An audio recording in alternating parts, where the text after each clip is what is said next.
Dabada Yusufu ndi joli ova uli ebigambo ebyabakulembeze ab'okulira opposition byebawogaire era nga mu bigambo bya Honorable Robert Kyagulanyi Ssentamu mulimu okoba nti avubuka okugayala n'okwetirira n'obutawa birowoozo eri wanga liibwe ni kubimu okwetya amaku n'okulowoleza nti ab'emyaka ekinana nabajwa planningira is one of the worst mistakes era tuse n'okwemba olwembo olwa we younger women n'agamba we are the pillars and the pillars are now today. Ekigambo ekyokuba nti okwetiitira n'olowooza nti omuntu omukulu nalina okulowoleza eyakiwakanya era akandi Dabada olina okuba nga wikizaamu ng'omuvubuka ono nina avubuka mugemagane mutambuze iwanga. Nayanziza Mama Morgan olw'ekibuuzo ekyo nga nkaali kubanga nja direct eyo ndikiriza nebaze ba Jamil ab'ekibiina ekya National Unity Platform n'okubakobera oba okubalaga nti buli lwogoberera biragiro biteereibwawo okuva eri abalina obuyinza obwo okukuuma obutebenkevu definitely kyoli teekateeka kyonna kyonna kiba kijja kutambula bulungi. Obuzibu aba opposition bwe baagaana tidda ku generalizinga Jamil I mean Nupu obachi but opposition in a bigger context kubanga nze wemba ndogera bigger picture. It is beyond the politics and the political affiliation to a certain extent.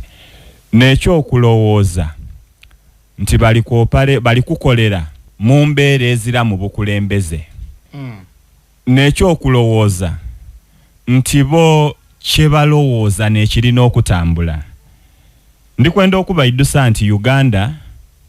iwange eryetengereire eririna obukulembeze lyaba ni organized endawulo. Buvunaanizibwa bwa poliisi n'ebitongole ebyekwerinda okubanga bakakasa nti bakuuma omuntu n'ebintu era okubanga bakakasa nti bw'otaawo event yona basobola okwadvisinga okusinziira ku money power gye baba balina saawa eyo. NUP bwe yasaba nga benda okubeeka kindu poliisi yatyama yakola assessment yabona ng'esobola okubakuuma n'obutebenkevu nga bali ku show ground. We baba twaire ku show ground, the event was peaceful. Kitegeeza nti singa bawalaire bakoba ati ife tulina kubaka kindu kagagwe kakake definitely wandibaire ufracas. Ai fracas eyo yandibaire ngeretebwa bakibiina ky'NUP. Era ndikwenda kwawukana ku bigambo bya muganda wange Jamali okukoba ati security agencies ne director emivuyo mu nteekateeka daabwe bo obutenda kugira ku biragiro ebiba bibaweereibwa saawa eyo n'ekireeta akavuvungano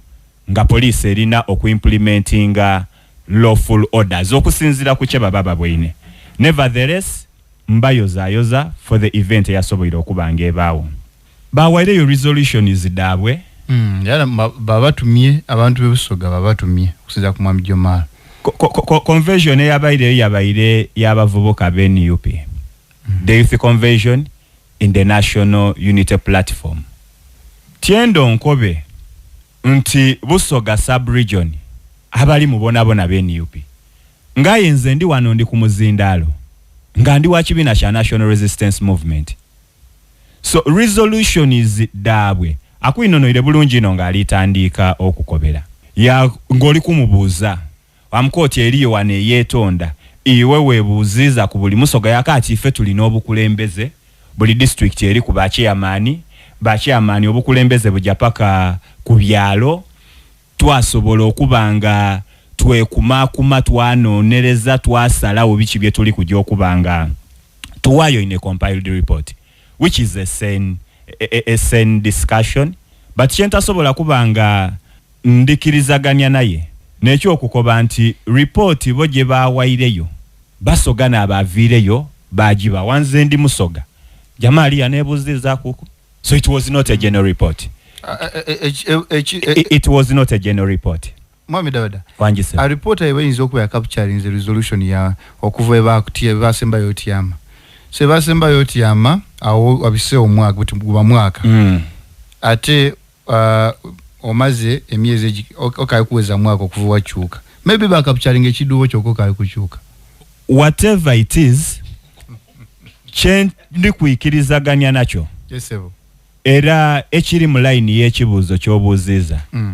nti resolution zeda obwereibwayo representing abantu ba wano the representing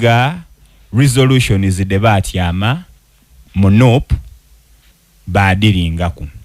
kyensobola okubanga nongeraku akatontono before I go ku kibuuzo kyosobola okubanga opposinga nti mu political space mu kibangirizi ekyebyobukulembeze capital mu kibangirizi ekyebyobukulembeze ekisooka mutwegwo ni capital asooka nti capital wa Jamil mu kibangirizi ekyebyobukulembeze Jamil ono ndi kujja ku referringa ku ino not that ndi naye obuzibu mbe tuzira buzibu we are brothers aye kubanga nti gwe ndi naye wano so bwe mukoba ekigambo tikitegeeza nti nkipersonalize and no one is accusing you of that proceed ndino kubanga nkyongere ekyokubiri Jamil is one of my products when UP nti ekifo kye navaamu we nali nka ali when UP nga ninza atwala abavubuka mu Busoga nga mugemye yagemenkasi so product yestegeza wa mentoringa jaseiringira mu okutuusa olunaku olwasaawa eno so mu politics capital mutwegwo womala okutegeera nti capital mutwegwo ekyokubiri mu kibangirize ekya politics kyakwengwera kutegeera kiki ekiri kutambula obubi oba ekitali kutambula to perfection kyensobola okubanga nkyusa aye nga at the end of the day kireeta social economic transformation mu bantu nti nze we naabanga ndi kwida one ndi kujja kusalawo nti ndi kwida that is the first capital ndi kusalawo nti ndi kwida bwe mala okusalawo we ndi kwida electoral coverage muluka igombolola constituency district iwanga bichi byeningirira nti bitambwire ti bulungi byensobola okubanga ngaita kweyita ofaali bichi byeningirira nti biri bulungi byensobola okubanga maintaininga now resolution zedaweereibwawo bo bye bali kubonanga biri kutambula bubi which is fine according to their assessment but tikitegeeza nti government eri wezira birungi byekoze assessment yewenfu which is fine according to their assessment according to you is that assessment wrong or right ni wendi kwida tikitoolawo kituufu nti mu government eriwo mulimu ebirungi ebikoze ki ebikoleibwa ekyokubanga mulimu ebirumira Morgan between me and you tukidi bulungi ino nti ekisookera irala Uganda eri peaceful ekyo tukidi bulungi ino mu 1992 twabaye twankadaguza amefuga ga 60 plus years 62 to be exact wagati yawo wabairenga waliwo obukulembeze okuva ku yasooka okugemamu okutuuka President Museveni we yatekingira over mu 86 ng'obukulembeze obuliwo tibustabilizinze era wagati yawo wabairewo portion of leaders munamba ediwera ayenga buli aida abairaida with the barrel of the gun wabairewo embeera oba waliwo embeera ey'okubanga omuntu tali certain obaida ali kujja kukeesa it is now emyaka tuli kujja mu 40 bukyanga NRM taking over nti mubumi ku bizibu fundamental problems edaliwo ng'ensi eri ku bunkenke eri teidi kiiraku ekyo kyali solved